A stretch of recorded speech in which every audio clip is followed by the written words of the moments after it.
কোথায়? পশ্চিমবঙ্গে। কেন আসছেন পশ্চিমবঙ্গের বুকে? কেন? শ্রীমান মহাপ্রভুর সঙ্গে সন্ন্যাসী হওয়া তো এত সহজ কথা নয়। কিভাবে আমরা সন্ন্যাসী হব বাবা? আমাদের যে মনের মধ্যে কামনা বাসনা, আমরা যে ষড়রিপুকে দমন করতে পারি না, কাম, ক্রোধ, লোভ, মোহ, অহংকার, মাদ, মাৎসর্য, আমরা যে কিছুই ত্যাগ করতে পারি না বাবা। সন্ন্যাসী হওয়া যে এত সহজ কাজ নয়। সন্ন্যাসী হতে গেলে একাদশ ইন্দ্রিয়কে যে বশে রাখতে হবে। আমরা তো আমাদের এই চক্ষু, কর্ণ, নাসিকা, জিহ্বা আমরা তো বশে করতে পারি না বাবা। আমাদের এই হাত দিয়েছেন হরি নামে দুটি বাহু তোলার জন্য, এই পা দিয়েছেন হরি বসনে যাওয়ার জন্য, এই কর্ণ দিয়েছেন হরি নাম শ্রবণ করার জন্য, চক্ষু দিয়েছেন শ্রী গোবিন্দের রূপ মাধুর্য দর্শন করার জন্য, এই মুখ দিয়েছেন হরি কথা, কৃষ্ণ কথা করার জন্য। এই শরীরে আমার ত্বক, আমার এই যে সুন্দর শরীর, সুন্দর বদন, এই সুন্দর বদনে যে ত্বক দিয়েছেন শ্রী গোবিন্দ সেবা করার জন্য, তা আমরা করি না বাবা। আমরা এই মায়া মোহ অন্ধকারের জালে জড়িয়ে নিজেদেরকে হারিয়ে ফেলছি। এই বদনে আমরা হরিনাম করি না, এই বদনে আমরা, এই কর্মে আমরা হরিনাম শ্রবণ করা পছন্দ করি না। ওমা, শ্রবণ করতে করতেই যে মনে ভক্তি আসে, শ্রবণ করলেই যে ভক্তি পথে আগানো যায়। ভক্তি কেন করব? ভক্তি করলে আমাদের কি লাভ হবে?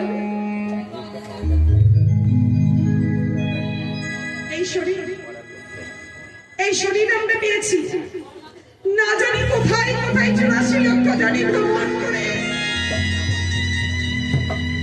কখনো বা জলজ কীট রূপে ছিলাম, কখনো বা বৃক্ষ রূপে ছিলাম। সবাই হরি বলেছে,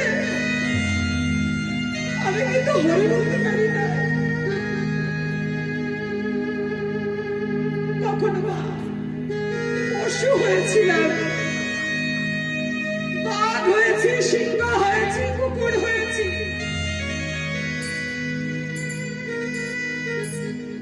যখন আমার দুগ্ধ শ্রী গোবিন্দকে স্নান করানো হতো,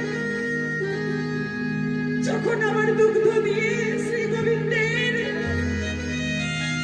মহাপ্রসাদ তৈরি হল,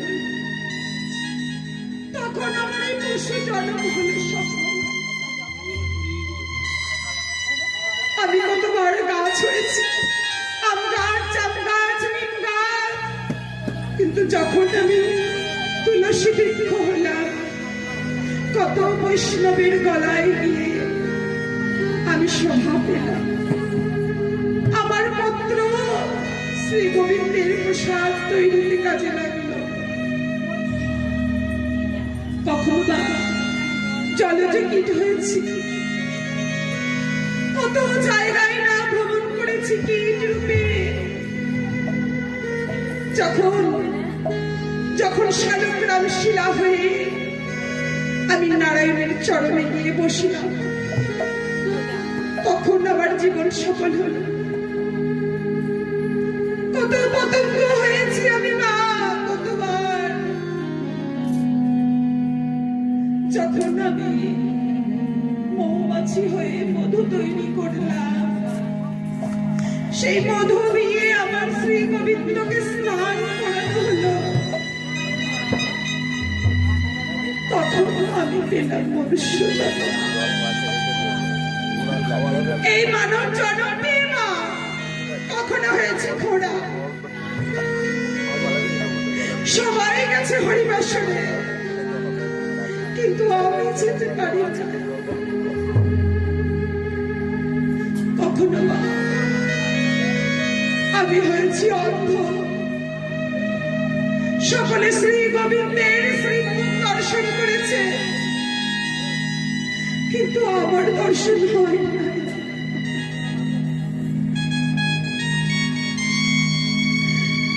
কখনো বা আমি বোমা হয়েছি, সবাই এই বদনে বলেছে হরিবল, কিন্তু আমি হরিবল বলতে পারি না। এই 84 লক্ষ জনি ভ্রমণ করে আমি আমার এই দুর্লভ মানব শরীর পেয়েছি। এই মানব শরীর পেয়ে আমি কি করেছি বাবা? গোবিন্দের জন্য তো কিছুই করা হলো না এই জন্মে। গোবিন্দের নাম গান গাওয়া হলো না, গোবিন্দের প্রসাদ তৈরি করা হলো না, গোবিন্দকে স্নান করানো হলো না, এই বদনে হরি নাম বলা হলো না, এই হাত দিয়ে গোবিন্দের জন্য পুষ্প চয়ন করা হলো না। সব কিছু বৃথা হয়ে গেল এই কলি ঘোর তিমিরের অন্ধকার মায়া জালে। তাই ভগবান আমার বড় সুন্দর এসেছেন গোবিন্দ পশ্চিমবঙ্গে। পশ্চিমবঙ্গের এই যে না, এই বাঁশবেড়িয়া দিয়ে হাঁটতে হাঁটতে হাঁটতে গৌরব দিয়ে মা যাচ্ছে, কত শত শত ভক্ত মা গৌর সুন্দরকে দেখে সবাই যে মোহিত মন মুগ্ধ, কেমন উজ্জ্বল বড়, কত সুন্দর দেখতে, প্রাণ গোবিন্দের মতো। গোড়া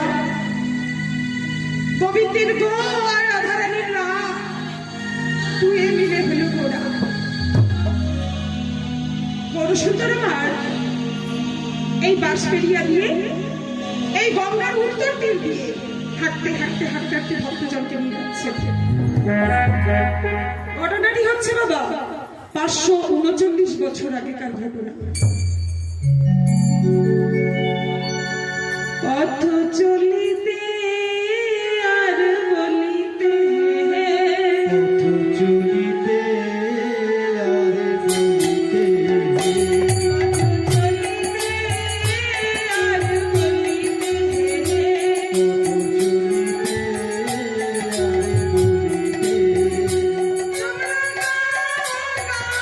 কৃষ্ণ নাম, মধুর নাম, হরি নাম। তোমরা গাও গাও কৃষ্ণ নাম,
চলিতে